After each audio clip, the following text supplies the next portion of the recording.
Kingfisher sihlala eSwaneville. Okay. And then mase sibuya thina yilapho sekazoshona ngo-2019 loyo. Umunye. Oh yena loyo. Ushona, okay. Makashona kungukuthi thina sesihlala vele lapho. Okay. And then the two le ile umama moshadela khona qala. Oh, okay. Yila washadela khona eDlamini. So masuke eDlamini la bahlala nobababo vele. So mina njengoba ngisho ukuthi I'm the first one kubabami. First born kubabami. But kumama fourth born. So even the first the one who was shown naye bekanobabakhe. Naye bekanobabakhe. Oh, laba yithi bani ubaba yi1. Ubaba yi1 nathi nalo. Oh, last born futhi siyokubaba. Oh. Mom. It's hectic. Yeah, no, yeah, I understand. But it's life. Yeah, it's life. Yeah, I'm learning something. Yeah. You're also learning something through her, ne? Yeah. Okay. Yeah. I will ask you what are you learning through her? Okay. Yeah. Okay. I wanna know. Yeah, I wanna know what are you learning through this thing? Okay. What I'm learning towards my mom. Like umfundisa to be strong.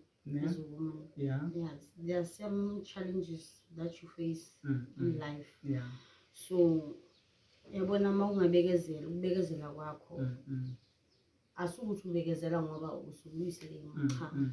Usukubekezela because of ubona there are certain things that when othi uyajumpa uba kuzo utshela ukuthi hayi man, it's me. Yeah. Kanti aseyakho lonto leyo. So ungifundisile imbokodo like thina namhlanje uyangifundisa ukuthi kokunye asukuthi uzothola uthando kuwonke umuntu, but as much as wena ukhona ukuzithanda wena qala, maybe ingaba khona uthando lomunye umuntu. Yeah, so ungifundise nje ukuthi ngibekezele kunjani.